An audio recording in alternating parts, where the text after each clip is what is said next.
Assalamualaikum warahmatullahi wabarakatuh. Perkenalkan, nama saya Susi Febriani dengan NIM 23050150001 dari kelas A Prodi Pendidikan Bahasa dan Sastra Indonesia, Fakultas Bahasa dan Sastra Universitas Negeri Makassar. Adapun tujuan saya membuat video ini adalah untuk memenuhi tugas dari mata kuliah fonologi. Adapun materi yang akan saya bahas pada video kali ini yaitu perubahan fonemis yang meliputi asimilasi dan disimilasi fonemis, penambahan fonem, metatesis, monoptongisasi, dan diptongisasi. Adapun peta konsep dalam pembahasan materi kali ini, yang pertama adalah asimilasi, yang kedua disimilasi, yang ketiga penambahan fonem, yang keempat metatesis, yang kelima monoptongisasi, dan yang keenam adalah diptongisasi. Yang pertama adalah asimilasi. Apa sih yang dimaksud dengan asimilasi? Jadi, asimilasi merupakan perubahan bunyi secara fonetik akibat adanya pengaruh sebelum atau sesudahnya sehingga menjadikan kedua bunyi yang berbeda menjadi sama. Pengaruh terhadap bunyi asimilasi ini dibagi menjadi dua.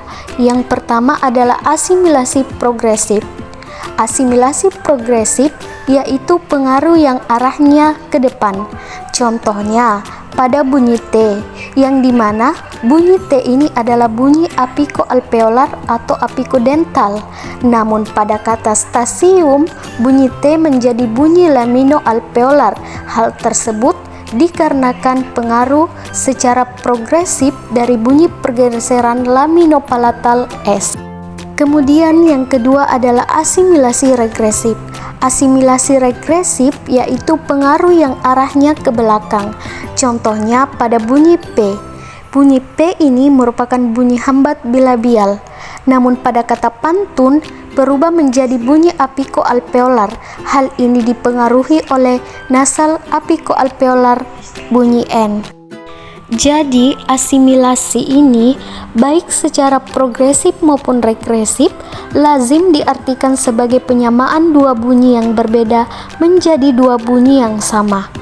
Nah, dalam kasus kedua contoh di atas, yang disamakan adalah tempat artikulasinya, yang dimana bunyi T yang sebenarnya vokal apikoalveolar diubah menjadi bunyi laminoalveolar, disamakan dengan bunyi S yang merupakan bunyi laminopalatal. Selanjutnya adalah disimilasi. Disimilasi adalah proses mengubah dua bunyi yang sama menjadi bunyi yang berbeda atau tidak sama. Contohnya pada kata terantar, di mana bunyi R dan R diubah menjadi L dan R, sehingga kata terantar menjadi telantar. Selanjutnya yang ketiga adalah penambahan fonem. Penambahan fonem adalah proses perubahan suatu kata ketika suatu fonem bertemu dengan fonem lain yang menyebabkan adanya penambahan huruf di antara fonem-fonem tersebut. Sebagai contoh, yang pertama adalah kata mengecat. Kata mengecat ini pada dasarnya terbentuk dari dua morfem, yaitu morfem prefiks me ditambah dengan morfem dasar cat, yang dimana menjadi kata mengecat. Jadi yang menjadi penambahan fonem di sini adalah huruf G.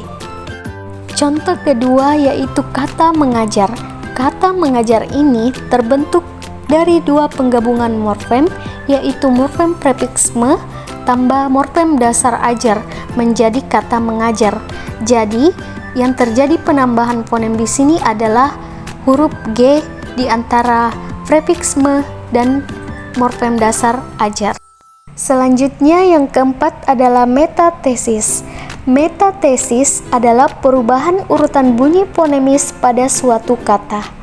Dalam bahasa Indonesia sendiri, kata-kata yang mengalami proses metatesis ini tidak banyak, hanya ada beberapa. Di antaranya, yang pertama adalah kata jalur menjadi lajur. Kemudian yang kedua, kata royal menjadi loyar. Yang ketiga, kata berantas menjadi bantras. Yang keempat, kata ulur menjadi urul. Dan yang kelima adalah kata kelikir menjadi kerikil. Selanjutnya yang kelima adalah monoptongisasi. Monoptongisasi adalah proses perubahan dua buah vokal atau gugus vokal menjadi sebuah vokal. Dalam bahasa Indonesia ini sendiri, kata yang mengalami monoptongisasi banyak ditemukan. Hal tersebut dipengaruhi karena ingin memudahkan suatu pengucapan. Contohnya, yang pertama kata ramai yang diucapkan dengan rame. Kemudian yang kedua kata kalau diucapkan kaloh. Kemudian yang ketiga kata satai diucapkan sate. Yang keempat kata pulau diucapkan pulo. Dan yang kelima adalah kata sampai yang diucapkan sampai. Yang keenam adalah diptongisasi. Diptongisasi adalah proses perubahan vokal tunggal menjadi vokal rangkap secara berurutan dengan penyebutan masih dalam satu puncak kenyaringan dan masih satu silabel. Sebagai contoh, yang pertama adalah kata anggota menjadi anggauta, yang dimana bunyi O ini adalah representasi dari diptong AU. Kemudian yang kedua yaitu sentosa menjadi sentausa, di mana bunyi O-nya merupakan representasi dari diptong AU.